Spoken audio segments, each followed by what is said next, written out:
संतप्त मानस शांत जिनके गुणों के गान में बेवर्धमान महान दिन बिचरे हमारे।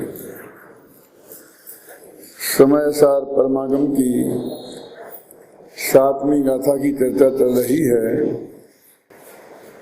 उसकी टीका मैं आज पढ़ना चाहता हूँ, उसका अर्थ बताना चाहता हूँ।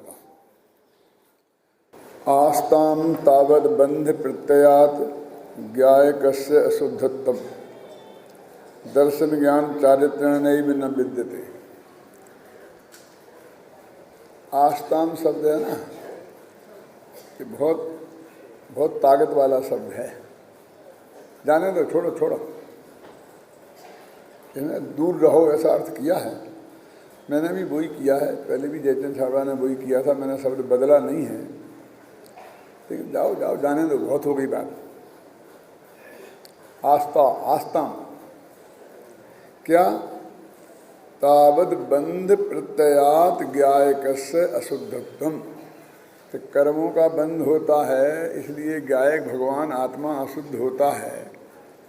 कर्मों का उदय होता है, इससे उदय में मोह राग द्वेष भाव होते हैं, इसलिए भगवान आत्मा अशुद्ध होता है। इस बात को तो जाने दो, छोड़ो। इसकी चर्चा करने से ज़्यादा क्या फायदा है? अरे कहते हैं आत्मा में ज्ञान है, दर्शन है, चारित्र है, ऐसा भेद खड़ा हो तो भी वो अशुद्धि का जनक है। एक बात आप समझ लो, विकल्प का अर्थ भेद होता है, भेद का अर्थ विकल्प होता है। जो है ना 47 नय, उन्होंने विकल्प नया भेद नया भेद नए के नाम से नए हैं, उसका एक ही अर्थ है वो। यदि वहाँ विकल्प नय और अविकल्प नय हो तो उसका अर्थ भेद नय और अभेद नय है। अब भेद नय और अभेद नय हो तो उसका अर्थ विकल्प नय और अविकल्प नय है। बस क्या है ये? आत्मा में ज्ञान है, दर्शन है, चारित्र हैं, ये गुण आत्मा में हैं, फिर ये अशुद्धि के जनक कैसे हो गए? क्या गुण भी अशुद्धि के जनक हो सकते हैं? कभी तुम अशुद्धि की परिभाषा नहीं समझते हो। ये जो विकल्प खड़ा हुआ ना भेद का, वो द्रव्य टूटा ना, द्रव्य की अखंडता खंडित हो गई। भारत की अखंडता खंडित हो गई। क्या? और क्या कहते हैं कि लोकसभा में हंगामा हुआ और मराठी और गुजराती सांसद आपस में लड़ पड़े महाराष्ट्र और गुजरात के मुद्दे पे। तो वो कहते देश टूट गया। अभी कहाँ टूटा है? अभी तो एक ही है। वो जरा उन्हें थोड़ी गाली गलौज करी है आपस में दो व्यक्तियों ने, कहते उसका बीज पड़ गया ना। ये भेद के विकल्प, भेद मैंने उसकी अखंडता खंडित हो गई ना। भगवान आत्मा तो अखंड है ना, अखंडानंत ऐसा ना 73वीं गाथा की टीका में आता है। तो इसकी अखंडता खंडित हो गई। हम आज से चिंता नहीं करेंगे कैसे कि जो आज जो एक गुजरात और महाराष्ट्र का चक्कर खड़ा हुआ है, तो एक दिन उसका बहुत खराब परिणाम होगा। इसको यहीं जन्मूल से उखाड़ना चाहिए। मेरे एक ताऊ जी थे, चचेरे ताऊ जी, 5 लड़के थे और सब नगर सेठ थे। वो सबसे बड़े गांव में, जो जितने गांव वाले में जैसे सेठ होते हैं, अभी भी उनका पूरा परिवार है, भरा पूरा परिवार। 5 लड़के थे। उनको दमे की बीमारी थी, सड़क पर सोया करते थे, रात भर खांसते रहते थे और सैकड़ों गाय भैंस बंधे रहते थे।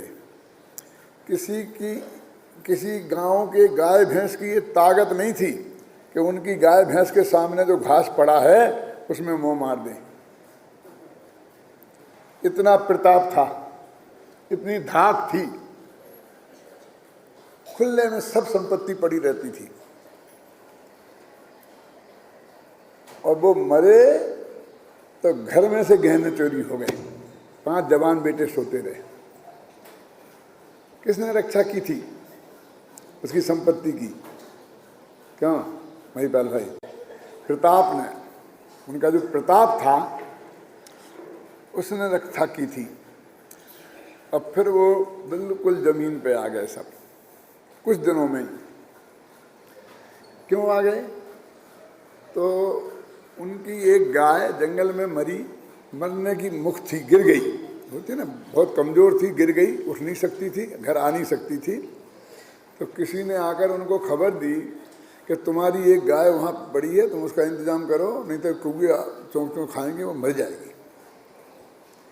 तो उसने कहा कि जब 5 गायें मरेंगी तब मेरी एक मरेगी। सच्ची घटना है बिल्कुल। मसंद भाई है मेरे तेरे भाई ने, अब तो बेचारा वो भाई भी मर गया, उसके बच्चे हैं, कि जब 5 गायें मरेंगी तब मेरी एक गाय मरेगी। तो जिस आदमी ने कहा था, वो बुजुर्ग आदमी था, उसने कहा बेटा अब गारंटी से 5 नहीं 50 500 मरेंगी। जब तुम्हारे हृदय में ये भाव पैदा हो गया ना, क्या अब ये सब मरेंगी। तो वो जो अंदर में भाव पैदा हो जाता है ना, वो उसकी जड़ में वो हमें अंदाजा नहीं लगता कि ये कितना खतरनाक है। उस वक्त हम उसकी परवाह नहीं करते हैं, लेकिन वो बीज पनप कर कितना खतरनाक हो जाता है। और जब उसका फल ऐसा हो जाता है कि फिर उसको हम, जैसे पीपल की जड़ होती है ना, फिर पीपल के पेड़ को नहीं खाते, जरा सा पौधा लगता है पर परवाह नहीं करते हैं। अब हमारा देखिए, हमारे इस हॉल से वो अंतिम दीवार, हॉल से भी 20 फुट आगे कमरे हैं और उसके 20 फुट आगे एक पीपल का पेड़ है। उसने हमारे हॉल की दीवारों को हिला दिया, कुछ नहीं कर सकते। बहुत ट्रीटमेंट कराया, कुछ नहीं होता। जिस दिन वो पीपल का जरा सा पौधा उगा था, उस दिन सोच लेते, है ना, तो शायद ये होता। तो वो ये कहते हैं कि आत्मा का एकत्व विभक्त था ना, तो इसने उस आत्मा के एकत्व को तोड़ा। आत्मा ज्ञान नहीं है, दर्शन नहीं है, चारित्र नहीं है, इनका अखंड पिंड है। तो वो अखंडता को तोड़ने वाला ये नय है, इसलिए ये भी अशुद्धि का जनक है। ये बात यहाँ कहती है। देखो आस्ताम, जाने दो, बहुत हो गई बातें, ऐसा इसका अर्थ होता है ना। अमृतचंद्र के कई शब्द ऐसे हैं, अलम अति प्रपंचेने, क्यों, क्या है इसका अर्थ? अब हिंदी में जो भी अर्थ लिखते हैं मिट्टी पलीत हो जाती है, मजा नहीं आता उसका। हाँ, वो तो ज्यादा बकने से क्या फायदा है, समझ गया? इसमें जो दम है वो तुम्हारा अधिक बोलने से क्या बात, जो दम ही नहीं आ गया। ज्यादा मैंने अनुवाद किया ना उसका, व्यर्थ के बकवाद से। वो शाम को कौन कर रहा था? राजन जी कर रहे थे। कौन कर रहा था प्रवचन उस छंद पे? एक लड़के ने किया था 34वें छंद पे। तूने किया था ना, तो क्या व्यर्थ के बकवाद से, उसका अनुवाद तूने पढ़ा कि नहीं पढ़ा? पद्यानुवाद। उसमें क्या है संस्कृत में शब्द? अलम अति जलपई अनलपई विकल्पई। हाँ बोल बोल। हाँ, अकारी कोलाहले ने, बिना काम का कोलाहल क्यों करता है? और कोलाहल तो बकवादी को बोलते हैं ना, जिसमें और दम रस आ जाए उसमें। भैया ज्यादा चर्चा करने से क्या फायदा, इसमें क्या दम है? उसकी टोन कायम रहना चाहिए। मुझे उसी वक्त ख्याल आया था कि पढ़ नहीं रहा है, इसमें तो व्यर्थ के बकवाद से लिखा है मैंने। अच्छा नहीं लगता है लोगों को, हम बकवाद कह रहे हैं, लेकिन उसका अर्थ ही ये है। यानी आत्मा में ज्ञान दर्शन चारित्र नहीं है, ऐसी बात नहीं है, लेकिन इनके ज्ञान कहने से उसकी अखंडता खंडित होती है। 2 सगे भाई थे और बहुत ही प्रेम से घर में रहते थे। पड़ोसियों ने बहुत कोशिश की थी उन्हें तोड़ने की, लेकिन वे टूटे नहीं थे। तो एक दिन बड़ा भाई बाजार से 2 आम लाया। आम जो है ना कोई सांचे में ढले ढले तो निकलते नहीं हैं, एक छोटा हो सकता है, एक बड़ा हो सकता है, तो कुछ थोड़ा फर्क तो होता ही है ना, है? और वो आया तो दोनों भाइयों के दोनों लड़के सामने खड़े थे। उसके मन में विकल्प आया कि ये बड़ा आम है, लेकिन भाई साहब का लड़का इधर खड़ा है और इधर खड़ा है मेरा लड़का, बड़े आम हाथ की तरफ बड़ा आम जिसमें है, और छोटे आम की तरफ ये है।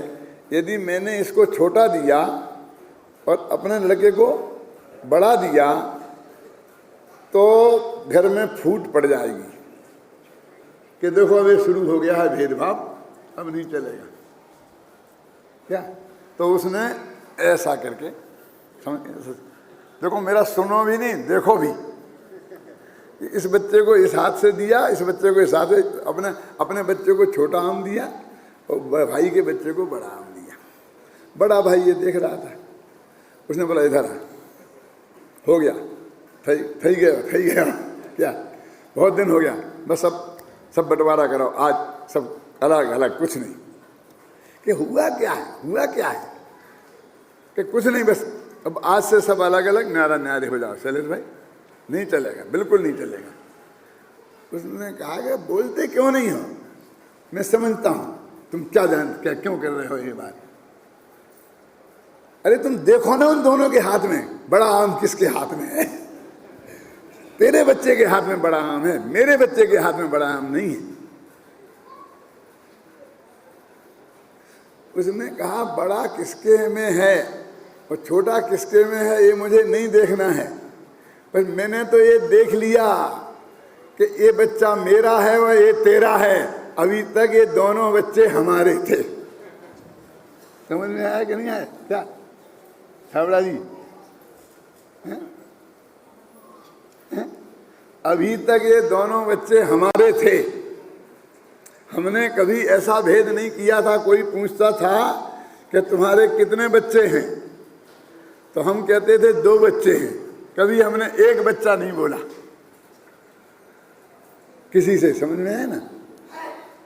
अब आज से मेरा और तेरा हो गया ना तेरे मन में, उसको छोटा बड़ा आम की कोई बात नहीं है,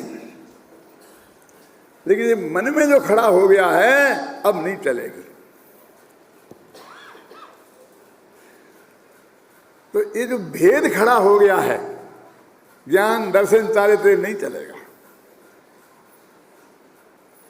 ये ज्ञान दर्शन चारित्र है, हमको कौन कहता है माना ये प्रकृति का नियम है। वो तेरी पत्नी से पैदा हुआ है, मेरी पत्नी के उधर से पैदा हुआ है। स्कूल में नाम भी बाप की जगह तेरा लिखा है, इसकी जगह मेरा लिखा है।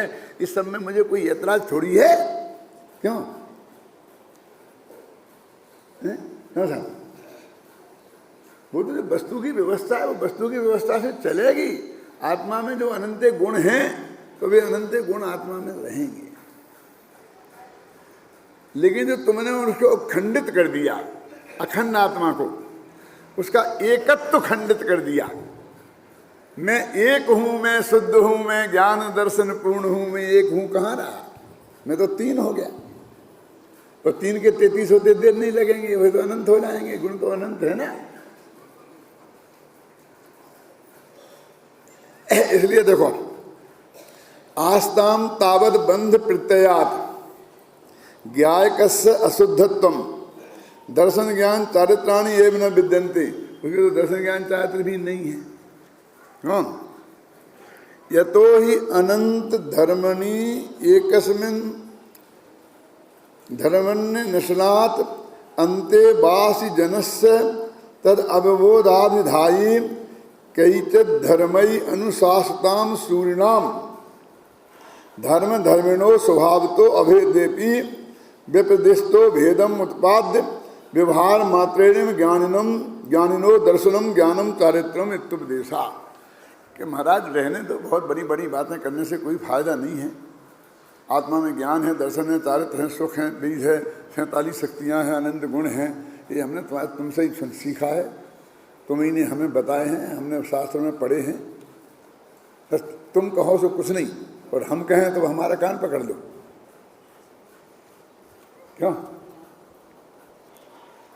तो कहते भैया वो तो जो अनंत धर्मों का अधिष्ठाता एक धर्मी अखंड पिंड आत्मा, उसमें जो निष्णात नहीं है ऐसे अज्ञानी शिष्य, और उन शिष्यों को समझाने के लिए उसमें निष्णात हैं, वो एक धर्मी की अनुभव करने में, ऐसे आचार्य भगवान अपने उसमें से निकल के बाहर और भेद करके उसे समझाते हैं। उससे भेद नहीं हो गया क्या? तो व्यवहार से ऐसा कह दिया है कि आत्मा में ज्ञान है, दरअसल ये तो समझाने के लिए व्यवहार है, समझाने के लिए। मैं बोलता हूँ रूप रस गंध स्पर्श ये पुद्गल में है कि नहीं है? आप बाजार से आप आम लाते हो तो उसमें सब होता है कि नहीं होता है? आपको क्या चाहिए? आम का रस के लिए, आज रस बनाना है इसके लिए आम लाते हो। तो कहो कि भैया क्या भाव है? कि 100 रुपये किलो। कि भैया मुझे तो अकेला रस चाहिए तो 25 रुपये किलो दे दे, रूप रस गंध तू ही रख ले। तो नहीं आएगा ना। ये कितनी मजबूत अखंडता है। अब हम वाणी में कैसे उनके भेद कर लें, है ना? लेकिन ऐसा नहीं आएगा। अजमेर का शिविर था, वो भागचंद जी की कोठी है ना ऊपर, उसमें हमारा चलता था। हम ठहरे थे तो एक कमरे में मैं, एक दूसरे कमरे में पाटनी जी, तीसरे में बाबू भाई, चौथे में ऐसे सब लोग ठहरे थे वहाँ कमरों में। एक भाई जो भोजनालय के इंचार्ज थे वो मेरे पास आए तो बोले कि पंडित जी आज अमरस बना लें। तो सचमुच मेरी समझ में नहीं आया कि ये क्या कह रहे हैं। कि अमरस बना लें? कि वो अमरस बना लूँ आज भोजन में मैंने। अब तब मेरी समझ में आया कि ये भोजनालय में आज अमरस बनाना चाहते हैं। तो आम तो खरीद लाए होंगे, बन भी गया होगा, वो तो मुझे सिर्फ ये बताना चाहते थे कि अमरस बना है आज। समझ गए ना? जैसे कि इस भाषा में कैसे बोलते बड़े पंडित थे कि आज्ञा लेता हूँ अमरस बना लें क्या। जब मेरी समझ में आया तो मैंने कहा विनू भाई कि आत्मा में न रस है, न रूप है, न गंध है, न स्पर्श है। तो मैं तो उसकी समझ में कुछ नहीं आया। मैं 49वीं गाथा बोलने लग गया, अरूष्म रूपम गंधम अव्यक्तम चेतना गुणम सिद्धम। तो मैंने बहुत समझाया, लेकिन तो मैंने कहा भैया तुम दरवाजा भूल गए। क्या कहा? वो जो अमरस वाला दरवाजा है वो बगल का है। आदमी जी से पूछा जा करके। और अरस अरूप अगंध वाला दरवाजा है वो ये है। मैं और पाटनी जी शत्रु थे। मेरे और पाटनी जी की मित्रता तो जगत में प्रसिद्ध है। कई बार मैंने बसंत भाई से कहा, पूछो बसंत भाई से कि बसंत भाई मैं तुमसे जैसी मेरी पाटनी जी से मित्रता है वैसी मित्रता चाहता हूँ। पूछना अकेले में, सामूहिक रूप से नहीं कहेंगे। क्यों कही कि नहीं कही? बोलो। डर लगता है तुम्हें? काय का डर लगता है यार? धर्म में क्या है? तो क्या मैंने पाटनी जी को ऐसा कह के उससे पाटनी जी को गाली दी है? क्यों? कि जिन्होंने सारे भार अपने माथे पर रखकर और मेरे को निश्चिंत रखकर इतना काम करने का अवसर दिया है, सारे विकल्पों को अपने माथे पर ओढ़ा, सारी झंझटों को अपने माथे पर ओढ़ा, मैं उन्हें शत्रु समझता हूं। लेकिन मेरी रुचि का नहीं है, बस वो अमरस नहीं है तो नहीं है। मैं अपनी रुचि और अरुचि को तो व्यक्त कर सकता हूं कि नहीं धनपाल, ये धनपाल का महिपाल है, फर्क नहीं है।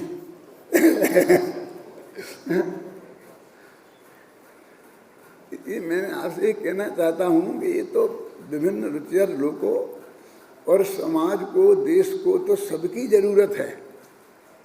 अरस आत्मा की भी जरूरत है और सरस भोजन की भी जरूरत है। जरा सी भोजन की व्यवस्था गड़बड़ाती है तो चारों तरफ कोलाहल मच जाता है। हाहाकार तो नहीं कह सकता हूँ, क्यों?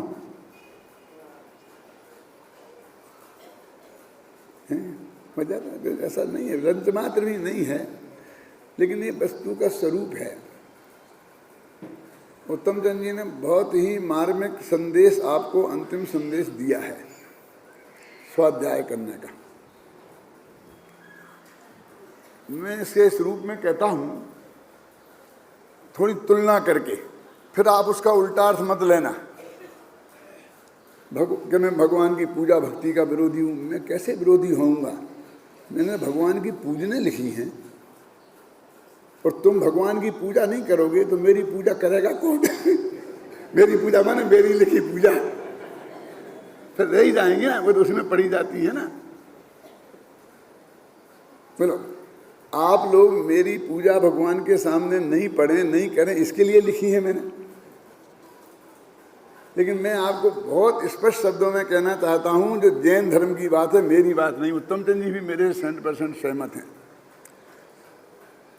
मैं जो कह देता हूं पूरा फिर पूछूंगा तुमसे कि सहमत हो कि नहीं हो। कि भगवान की पूजा भक्ति और स्वाध्याय, इन दोनों में फंडामेंटल क्या फर्क है? तो मैं इसे ऐसा कहता हूं कि जब भगत बोलें और भगवान सुने, वक्ता हो भगत सब मिलके एक साथ, और श्रोता हो बेचारा अकेला एक भगवान, क्यों? उसका नाम है पूजा भक्ति, जो भी आप समझ लो।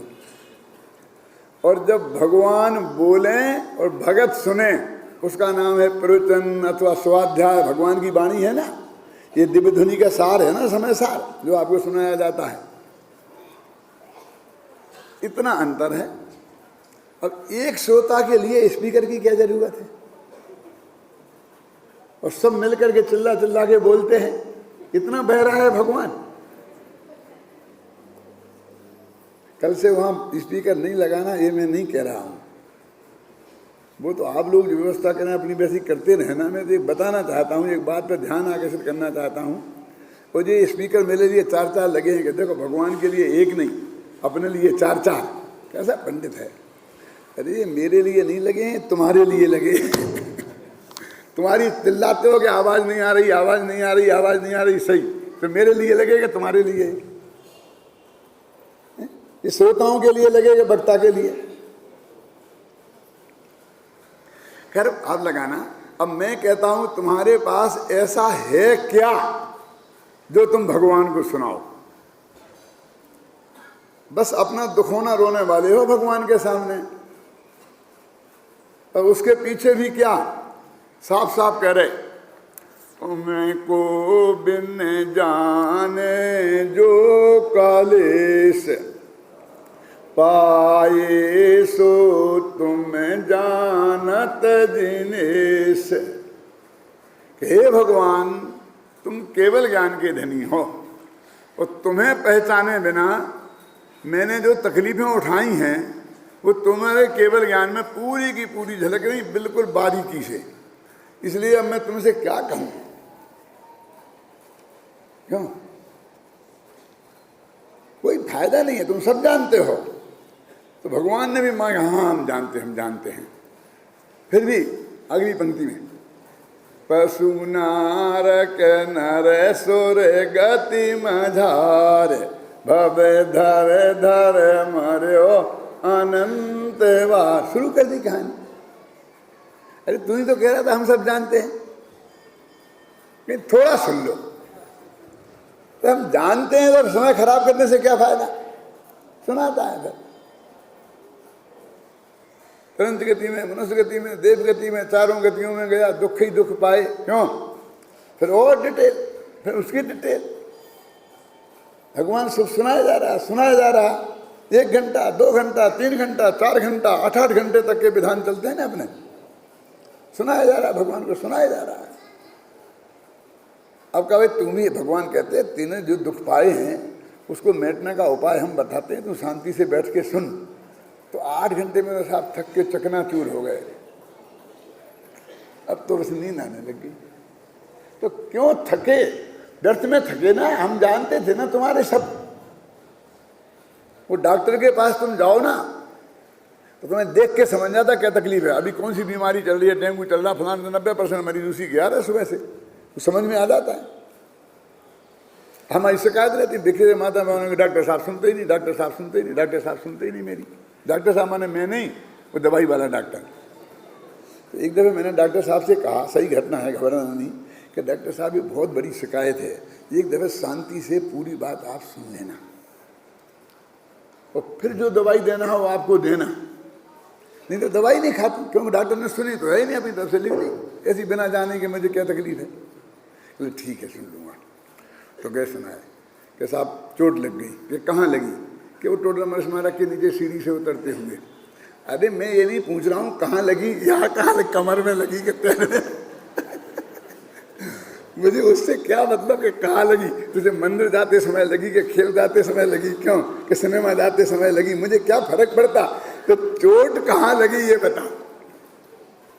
फिर वो कैसे लगी, उसने ऐसा कहा था, मैंने तो उससे कहा था मैं नहीं चलती हूँ, लेकिन उसने नहीं माने। फिर लंबा लंबा किस्सा है। डॉक्टर को उस मतलब से क्या मतलब है, डॉक्टर तो ये जानना चाहता तुझे चोट लगी, कितनी लगी, कैसी लगी, वो पूरी समझ गए, तेरे को दवाई दे रहा, क्यों। लेकिन मैंने कहा डॉक्टर साहब धैर्य रखना सुनना पड़ेगा। सब बातें सुनकर और जब कहा कि ठीक है मैं दवाई लिखता हूँ, ले जाओ, नहीं मुझे अभी तो चाय चूल्हे पे चढ़ा के आई थी, उबल गई होगी वो, भागने। अरे दवाई, अंग्रेजी दवाई तो मैं खाती ही नहीं हूँ, कि सोते वक्त ले लेना, अरे रात को तो मैं पानी नहीं पीती। तू मेरी सुनती नहीं है तो मैं ये नहीं कहता हूँ कि रात को तुम पानी पियो दवाई खा लेना, ऐसा मैं नहीं कहता हूँ।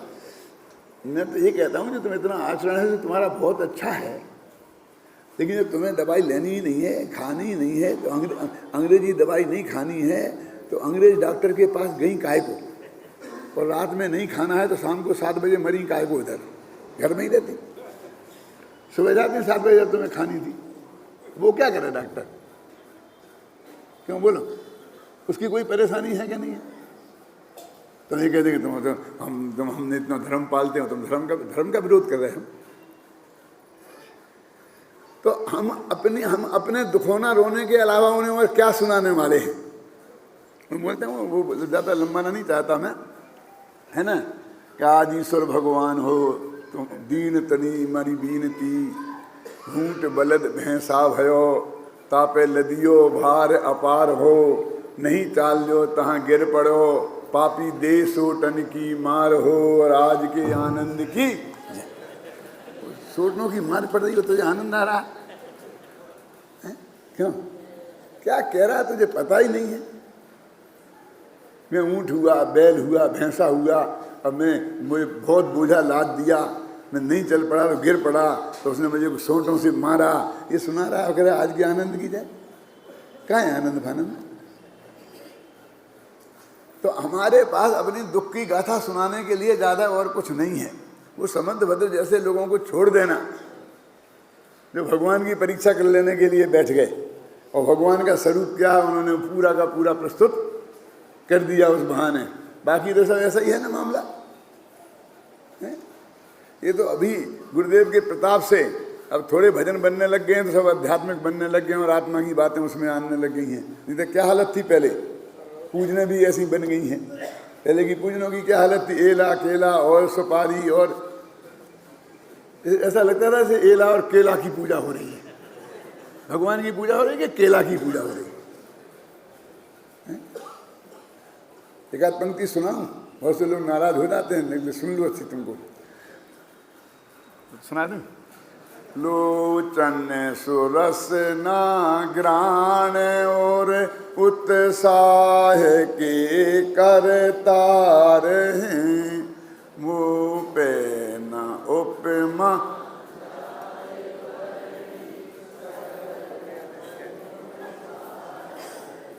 क्या अर्थ है इसका, सोचा कभी। ये जो मैं लाया हूं ना फल, कौन एला केला, सुनना बाटनी जी, वो कितने बढ़िया हैं। लोचन देखने से आंख खिल उठती है, लोचन मन आंख, सुरसना चखने से जबान लपलपाने लगती है, उसमें उत्साह आ जाता है। गंध सूंघने से नाक फड़फड़ा जाती है, और विचार करते हैं आम का तो हृदय हिलोने लेने लगता है। क्या लिखा है? लोचन सुरसना ग्राण उर उत्साह के करता रहे कौन? ये फल। इन चारों में उत्साह भर देते हैं। जवान उसे लब करके खा जाना चाहती है, नाक उसकी गंध सूंघना चाहती है, आंख उसे देखना चाहती है। अब तो पढ़ो, लोचन सुरसना ग्राण उर उत्साह के करता रहे मुँह पे न उपमा। अनुपम है, मेरे पे उन कोई उपमा नहीं दी जा सकती है। ऐ तो सिद्ध भगवान अनुपम है। तो मैं तार के में गिला चढ़ दे, क्यों देखा ना? अनुपम गति को प्राप्त। या तो सिद्ध गति अनुपम है, और या ये कौन? एला केला आम, ये अनुपम है। मुँह पे न उपमा जाए भरणी, सरस रस से भरे हुए फल गुण सार। फलों में जो जो गुण होना चाहिए वो सारे गुण इन फलों में हैं। तो ये फल पूजा है कि जिनेंद्र पूजा है? इस जिनेंद्र की स्तुति की जा रही है कि फल की स्तुति की जा रही है ना? तुमने क्यों बनाई नहीं पूजन, क्यों बनाई नहीं पूजा? अब हम क्या बताएं तुम्हें क्यों बनाई? वो पुरानी के बारे में कुछ कहने से बहुत डर लगता है। अब थोड़ा भय निकल गया है। महिपाल जी क्यों? क्या हमने समझ लिया कि अपने दिन आ गए, कल जाना है, परसों जाना है, काय का डर? किन से डरना है इन लोगों से? इसलिए सब अब देखो, अर्थ पूरा 2 पंक्तियों का अर्थ बताया ना। अब ऐसे फल से मैं तुम्हारी पूजा, अब तुम्हारी पूजा इतनी छोटे में निपटा दिया। वो भगवान कैसे हैं उनका गुणों का वर्णन होना चाहिए ना, है? तो वो उसकी बात ही नहीं है, अपने फलों की वर्णन है। ऐसी बात नहीं है कि पंडित जी आज हमारे यहाँ भोजन करना, आप हम ऐसा बढ़िया भोजन बनाएंगे कि तुम्हारे बाप ने कभी खाया नहीं होगा।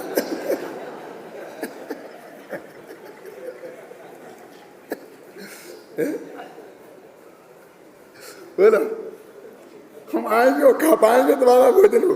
तुम भोजन की प्रशंसा करते कि साहब हमारा घर पवित्र हो जाएगा, आपके चरण पड़ जाएंगे, ऐसी भाषा बोली जाती है ना। दर्द की कोटिया पे पधारोगे तो रूखा सूखा जो कुछ भी मिलेगा। क्यों? भले ही मार मसाला बनाओ, लेकिन कहा तो ऐसा जाता है ना। लेकिन हम तो अपने भोजन के गीत गा रहे। रस रज्जत सज्जत अद्य रज्जत भूख भगी। इतने रस से सज्जत है कि देखते ही तुम्हारी भूख भग जाएगी।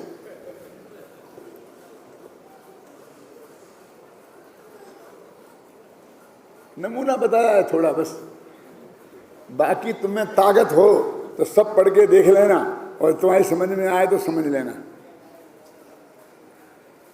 तो यहाँ कहते हैं कि हम जो भगवान से कह रहे हैं, हमारे पास कहने को है क्या इस अज्ञानी जगत के पास? सम्यक ज्ञानी भी हों, संबंध भद्र जैसे, उनकी बात छोड़ दो, लेकिन इस अज्ञानी जगत के पास भगवान से कहने के लायक है क्या? वो कर्तावाद का पोषण करता है, तू ऐसा कर दे, तू ऐसा कर दे, तूने ऐसा कर दिया। क्यों? हे भगवान महावीर, तूने द्रौपदी को चीर बढ़ायो, सीता प्रति कमल रचायो, अंजन से किए मकामी। जरा इतिहास को तो देख उत्तम चंद जी के पास जाके, कि जब द्रौपदी को चीर बढ़ा था, जब भगवान महावीर न मालूम कहाँ नरक मरक में होंगे। महावीर का काल और द्रौपदी के चीर बढ़ने के काल पहले कौन हुए बोलो? और सीता का कमल रचाया, सीता तो और पुरानी है। और अंजन का भी कितना ठिकाना है, ठोके जा रहे हैं। तो श्री कृष्ण ने बढ़ाया था द्रौपदी का चीर के भगवान महावीर ने। चलो ये फैसला करो। तो ये करता धरता बताया जा रहा है, क्या है तुम्हारे पास जो भगवान से तुम कहोगे? भगवान की दिव्य ध्वनि का सार सुनो ना, तो समझ लो कि पूजा में, भक्ति में और स्वाध्याय में कितना फर्क है। वो 7 तत्व की बात आएगी, ये आएगी, ये आएगी, और कोई नहीं सब पुण्य बंधेगा। तो पुण्य किस में ज्यादा बंधेगा गेंदालाल जी? पुण्य तो परिणामों से बनता है ना अपने यहाँ नक्की। तो परिणाम ज्यादा शुभ और ज्यादा निर्मल भगवान की दिव्य ध्वनि सुनने और समझने में, स्वाध्याय करने में, पढ़ने में, समयसार पढ़ने में लगेगा उपयोग की निर्मलता। क्यों? क्या उसमें होगी? उसमें मन में किसी कोने में कोई चोर बैठा हो सकता है, मैंने भी बहुत शिक्षक विधान कराए हैं पहले। एक सेठ जी मेरे से हर साल कराते थे और मेरी समझ में नहीं आता था कि इनको कितनी भक्ति है।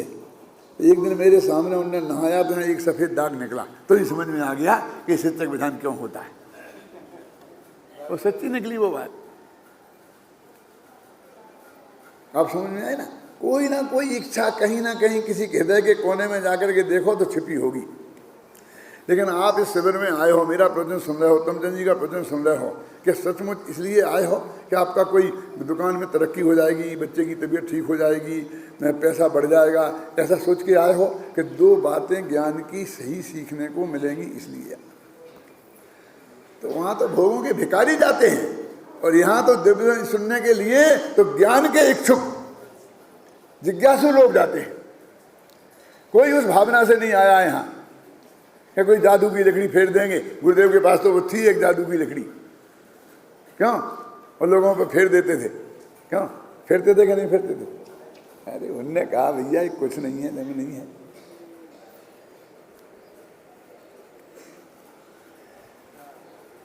तो जब इतनी निर्मल भावना होगी तो पुण्य ज्यादा बनेगा, कम बोलो। और जो पुण्य भी ज्यादा बनेगा वो ज्ञान मुफ्त में मिलेगा। क्यों? कि वहाँ तो वही 50 साल पुरानी पूजने वही रटे जा रहे हो तुम, वे एक दफे लग नहीं, यहाँ वहाँ देखते रहते हो और मुँह बोलता रहता है। अब तक समझ न पाया था अब तक सच्चे सुख की भी परिभाषा। आज हम समझा देते हैं, बैठ के समझ लो सच्चा सुख की परिभाषा। सुखाधिकार के पढ़ा देते हैं हम आपको प्रवचन सार का। फिर कल जाके फिर ठोकोगे भगवान से कि हम सब सच्चे सुख की परिभाषा नहीं समझ पाए। वही की वही समझ न पाया मैं था अब तक जिनवाणी किसको कहते हैं। क्यों? 50 साल से बेटा तुम यही बोले जा रहे हो। तुम्हारी वाणी में कैसे तत्व खिलते हैं। मैं समझ रहा था आज तक कि भोजन से जीवन चलता है, भोजन बिन नरकों में जीवन भरपेट मनज क्यों रहता है। अब आज तो समझ गए ना, और कल से फिर वही चालू। क्या है इसमें दम? पूजा करनी है ना, नाराज मत हो ना। तो छोड़ो हम पंडितों को, सबको एक तरफ रख दो, एक कागज लेके बैठो, पेंसिल लेके कागज लेके, और भगवान के सामने सचमुच तुम्हारे मन में जो भगवान के प्रति भाव हैं, जो तुम्हारे लिए चाहिए है, जैसी एप्लीकेशन लिखते हैं ना कि क्या क्या चाहिए तुम लिख दो। हम बोलते हैं ना कि पंडित साहब हमारे यहाँ मंदिर बन रहा है, थोड़ा चंदा फंदा चाहिए, भैया एप्लीकेशन दे दो। तो किस 5 क्यों 15 लिखो ना, 5 मिलेंगे बराबर। ऐसी एप्लीकेशन लिखो ना, हम मंजूर करा देंगे भगवान से। और फिर जो तुम वो लिखोगे वो तुम्हारी पूजा है सच्ची। तो तुम देख लेना कि तुमने उसमें क्या क्या लिखा। ये तो कवियों की लिखी है, तो चाहे बढ़िया से बढ़िया हो चाहे घटिया से घटिया हो, तुम्हारे बाप का इसमें क्या है। उनको तुम बोल रहे हो, तुम्हारा भाव भी उसमें जुड़ा नहीं है। लेकिन भगवान की दिव्य ध्वनि का स्वाध्याय करोगे तो उससे तुम्हें तत्व ज्ञान की प्राप्ति होगी। ये मैंने मालूम ये बुला के रखा है, काय के लिए रखा। देखो तत्व विचार की महिमा। तत्व विचार रहित देवादिक की प्रतीति करे, बहुत शास्त्रों का अभ्यास करे, वृतादिक पाले, तपश्चरणादि करे, उसको तो सम्यक्त होने का अधिकार नहीं। बोलो कौन कौन? देवादिक की प्रतीति करे, शास्त्रों का अभ्यास करे, व्रतादिक पाले, तपश्चरणादि करे, और तत्व विचार वाला इनके बिना भी सम्यक्त का अधिकारी होता है। ये इतनी महिमा है इसकी। मैं आपको बोलता हूं सर्वोत्कृष्ट यदि शुभ भाव में कोई शुभ भाव है तो स्वाध्याय का है। सर्वाधिक पुण्य बंध का कारण है तो ये शुभ भाव है। और ज्ञान की प्राप्ति का यही एकमात्र है उपाय है। तो क्या करना, क्या करें? तो देखो, इस प्रकार इस जानने के अर्थ स्वयं कभी विचार करता है, कभी शास्त्र पढ़ता है, कभी सुनता है, कभी अभ्यास करता है, कभी प्रश्नोत्तर करता है, इत्यादि रूप करता प्रवर्तता है। अपना कार्य करने का हर्ष से बहुत है, इसलिए अंतरंग प्रीति से इसका साधन करता है। ये करने का काम है निरंतर, एकमात्र करने का काम है देखो, एक होता है आवश्यक कार्य और एक होता है परमावश्यक कार्य। मुनिराजों के कितने आवश्यक हैं? 6। कौन कौन से हैं? बाहुबली ने एक भी पाला तो कौन से 2 नंबर के मुनिराज थे? क्योंकि वे परमावश्यक काम में लगे थे। परमावश्यक काम के सामने सब आवश्यक छूट जाते हैं। तो देखिए, उनके लिए 2 ही काम है मुख्य। मुनियों कौन कौन? ज्ञान, ध्यान, तपोरकता। ज्ञान माने स्वाध्याय और ध्यान, बस। और गृहस्थों के लिए तो ये कहते हैं स्वाध्याय सर्वसे गृहस्थों में भी है और मुनियों में भी है। बाकी के 5 कर्म जो गृहस्थों के वो मुनियों में छूट गए, जो मुनियों के हैं वो गृहस्थों में भी नहीं है। लेकिन ये दोनों जगह रिपीट हो रहा है। इसको परम तप कहा है कि नहीं कहा है? तो मेरे चित्त में इसकी महिमा इतनी गहराई से बैठी है कि वे इसे मैं परमावश्यक समझ के सारे आवश्यक कार्यों की परवाह नहीं करता हूं। और मेरे चित्त में ये बात जमी हुई है कि ये आत्मा के कल्याण का है, क्योंकि सम्यक दर्शन की प्राप्ति में देशना लब्धि है, कोई पूजा नाम की कोई लब्धि नहीं है। भगवान महावीर की दिव्य ध्वनि 7 घंटा और 12 मिनट रोजाना खिरती थी। पूजा कितने घंटे होती होगी जब साक्षात वे बैठे थे? जब वे साक्षात वहां बैठे थे तब कितने घंटे होती होगी मुझे बताओ। दिन तो कितने 12 ही घंटे का होता है, कभी 10 घंटे का भी होता है। क्यों?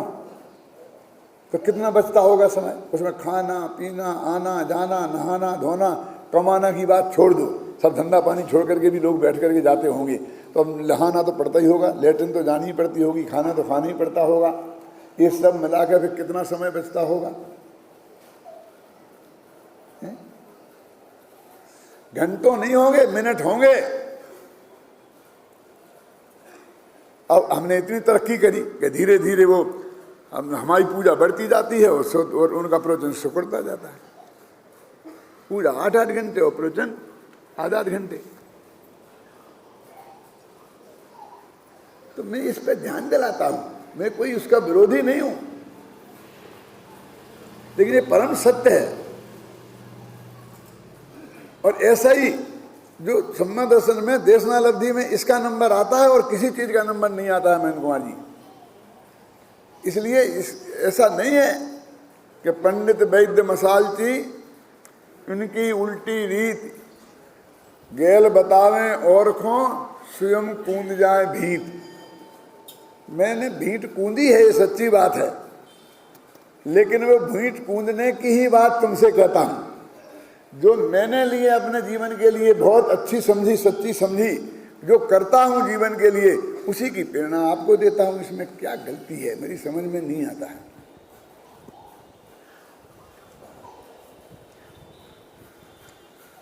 मेरे बच्चों को भी मैं निरंतर इस बात की प्रेरणा देता रहता हूं, निरंतर इनसे कहता रहता हूं कि बेटा ये किताबें मैंने लिखी हैं, तुम लोगों के लिए लिखी हैं, और दुनिया पढ़े चाहे ना पढ़े, तुम पढ़ना, तुम्हारे लिए लिखी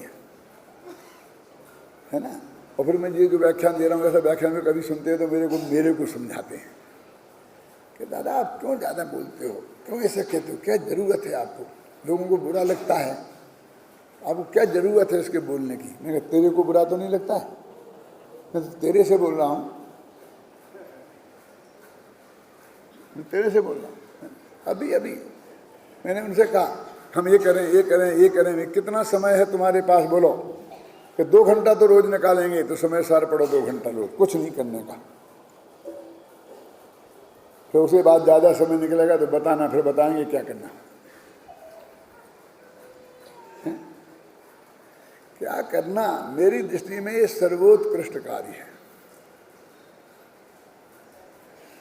मैंने खुद के लिए माना है, अपने बच्चों के लिए कहता हूं, फिर आपसे कहता हूं।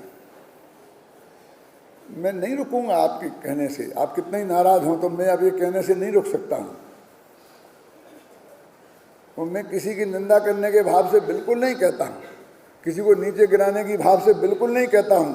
मैं चाहता हूं कि वो इस काम में सचमुच अपना जीवन लगाए कोई काम इस जैसा उत्कृष्ट काम नहीं है। सारे काम निकृष्ट निकृष्ट निकृष्ट और महानिकृष्ट ही हैं।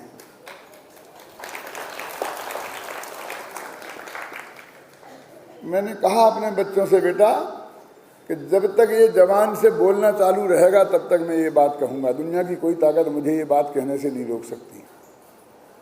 लेकिन मैं तुमको एक आदेश देता हूँ, और आप लोग भी सुन लें, यदि मेरे विद्यार्थी तो सुन ही लें, बाकी के लोग नहीं, कि जब मेरा अंतिम समय में अस्पताल में चाहे घर में, और मेरा बोलना रुक जाए, मैं बोल नहीं सकूं, ऐसे ऐसे करूं और कुछ तुम समझ नहीं पाओ, तो तुम समझ लेना कि ये कह रहे हैं कि बेटा स्वाध्याय करना।